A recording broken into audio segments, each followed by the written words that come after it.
संसद का घेराव करने वाले लोग कौन थे? सारे आर्य समाजी थे। सब ने छाती के बटन खोल के गोली खाई। उन्होंने कहा कि ऐसे मारना। तो वो जज्बा जो है, आप किस किस को नकारोगे जी? लाला लाजपत राय से लेकर भगत सिंह से लेकर उनका पूरा पूरा खानदान से लेकर सारे आर्य समाजी थे। आप इतिहास उठाओ। गोली आपने गर्म पानी छाती पे लिया पानी? हाँ, अच्छा, वो वाली नहीं, मैंने छाती पे ली है। तो गोली छाती पे लेने का आनंद अलग है। हाँ। और झंडा छाती पे गाड़ने का आनंद उससे भी डबल है। ठीक है। मैं आप लोगों से अपील करना चाहता हूं कि जितने भी हमारे गुरुकुल हैं उनके पुनरुद्धार के लिए आप प्लीज हमारे विश्वानी सेवा फाउंडेशन को कुछ ना कुछ डोनेट अवश्य करें, क्योंकि गुरुकुल कभी भी किसी के विनाश के लिए नहीं बल्कि विकास के लिए कार्य करते हैं। इस भारत के विश्व गुरु पुनरुत्थान के लिए कार्य करते हैं।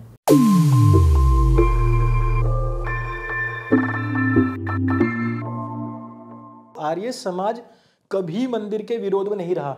राम मंदिर के जो कोषाध्यक्ष हैं गोविंद देव गिरी जी महाराज, आप उनका स्पीच उठाओ। हमारे इस देश में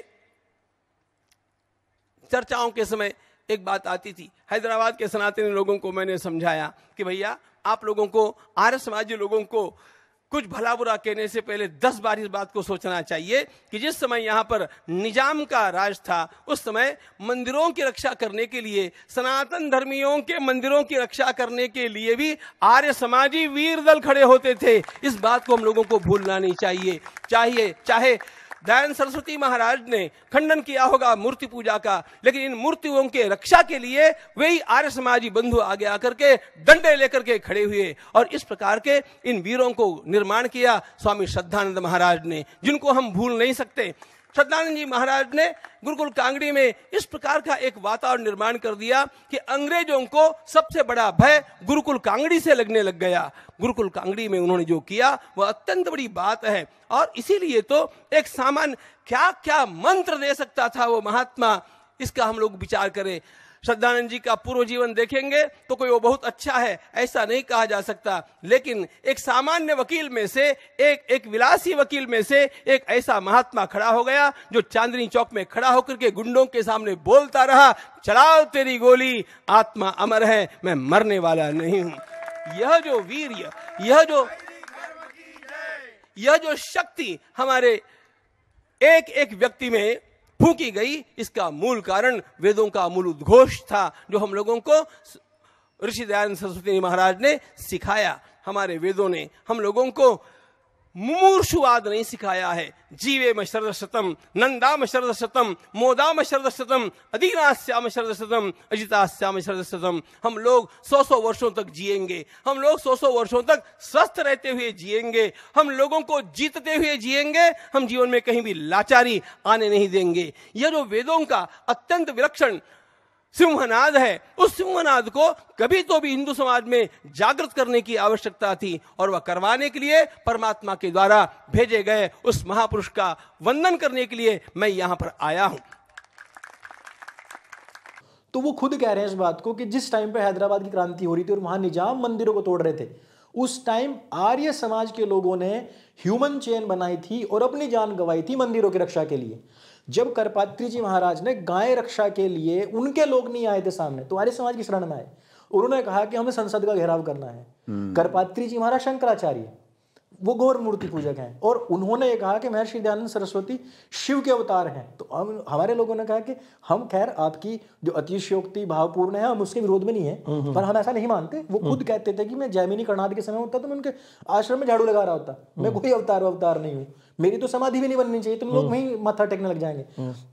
लेकिन हम आपके साथ हैं। संसद का घेराव करने वाले लोग कौन थे? सारे आर्य समाजी थे। सब ने छाती के बटन खोल के गोली खाई। उन्होंने कहा कि ऐसे मारना। तो वो जज्बा जो है, आप किस किस को नकारोगे जी? लाला लाजपत राय से लेकर भगत सिंह से लेकर उनका पूरा पूरा खानदान से लेकर सारे आर्य समाजी थे। आप इतिहास उठाओ, सारे क्रांतिकारी जिन्होंने धर्म के लिए लड़ाई लड़ी है। इवन हमारा तो आर्य समाज मंदिर होता है भाई।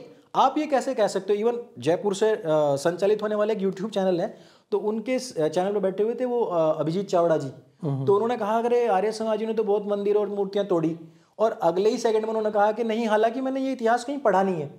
तो आप ये देखो कि खुद गोविंद देव गिरी जी महाराज कह रहे हैं कि उन्होंने मंदिरों की रक्षा करी। ऋषि दयानंद के पास में जब एक उनका शिष्य जाता है तो कहता है रोड सीधी निकलनी है, मंदिर आ रहा है रास्ते में, तो गुरुजी हटवा दूं? उन्होंने कहा नहीं, रास्ता घुमाओ, मैं मंदिर तुड़वाने नहीं आया, मैं मूर्ति तुड़वाने नहीं आया हूं। तो हम लोगों में जब इतना बड़ा गौरव है, मैं कह रहा हूं कि हम लोगों ने हमारे पूरी हर आर्य समाज में इतना बड़ा मतलब वैभवपूर्ण उसका स्क्रीन बड़ी लगा करके हमने उसका आयोजन किया है, डोनेशन दी है, कार सेवक हमारे समाजी लोग थे।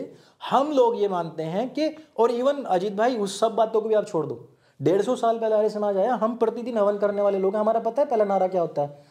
सत्य सनातन वैदिक धर्म की जय, मर्यादा पुरुषोत्तम भगवान श्री राम की जय। तीसरा होता है योगेश्वर श्री कृष्ण महाराज की जय। हम 150 साल से प्रतिदिन ये नारा लगाते आ रहे हैं, तो हम कैसे ये कह सकते हैं भाई? तो मैं मानता हूं कि ये राष्ट्र के गौरव का, स्वाभिमान का मसला है, मामला है।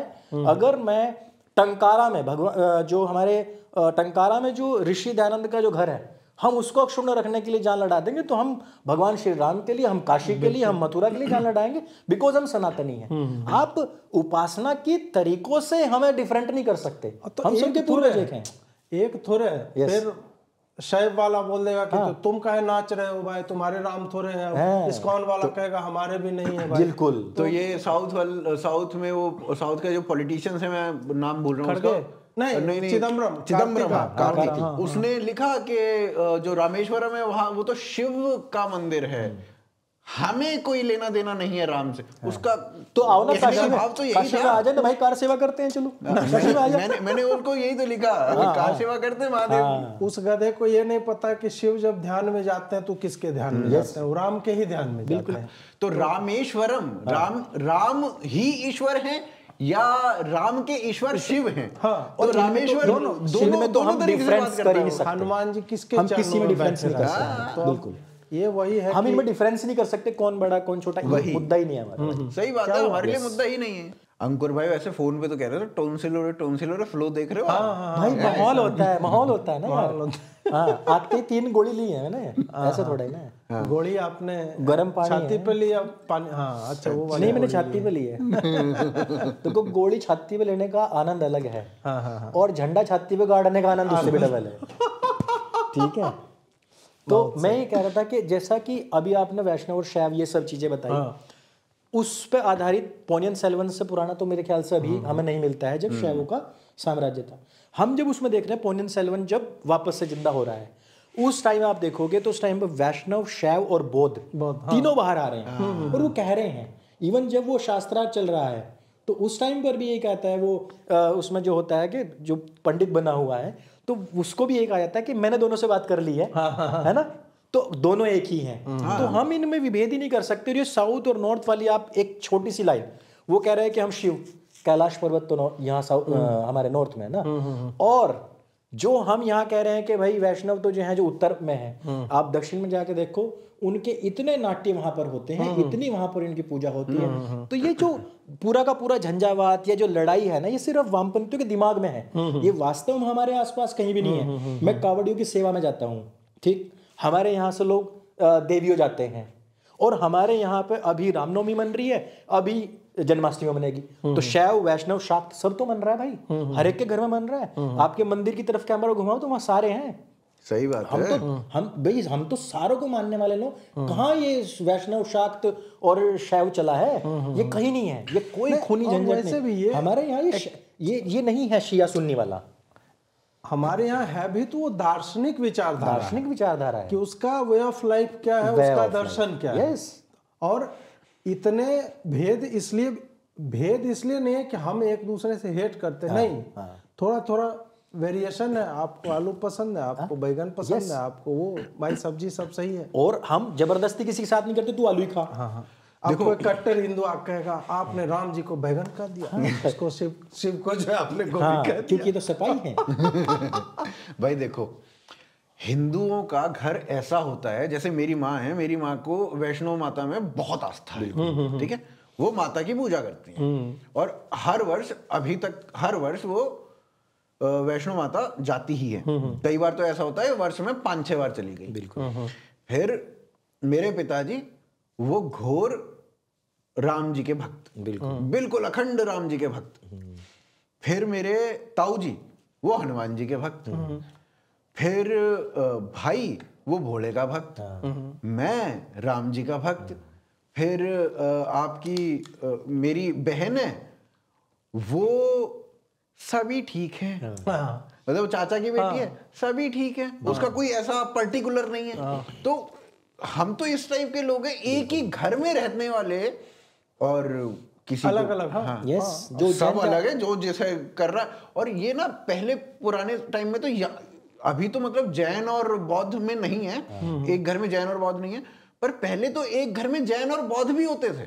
नहीं, मैंने देखा है जो एससीज होते हैं उनमें राम भक्त भी हैं, और जो एक नया नया नीलटा बना है तो उसने बौद्धिज्म का डोरा बंधवा लिया नीला वाला। ये तो नव बौद्ध को चल रहा है सारी, वो तो आप नव बौद्ध को छोड़ दो, वो पॉलिटिकल धर्म से कोई लेना देना है ही नहीं। जो मैं पुराने टाइम की जैसे अशोक और इनकी बात करूं तो चंद्रगुप्त जो है बाद में जैन बन गया, वही अशोक जो है बुद्ध धर्म का प्रचार कर रहा है। और उस वक्त पूरी की पूरी जनता भी, जो राजा बदलता था तो जनता भी कि हम भी वही हो गए, इस टाइप से। तो उससे पहले क्या था, ये आपका चंद्रगुप्त का बेटा जो है वो जैन बन गया था, बिंदुसार जैन बन गया था, और दूसरा बेटा बौद्ध बन गया था, वो सनातन में था, और वो सनातनी ऋषियों का सम्मान कर रहा है पूरा। वो सारी चीजें इस तरीके से चल रही है। एक ही घर में आप चार पंथों के लोग आपको दिख रहे हैं, 3 पंथों के लोग आपको दिख रहे हैं, और किसी में कोई भेदभाव नहीं है।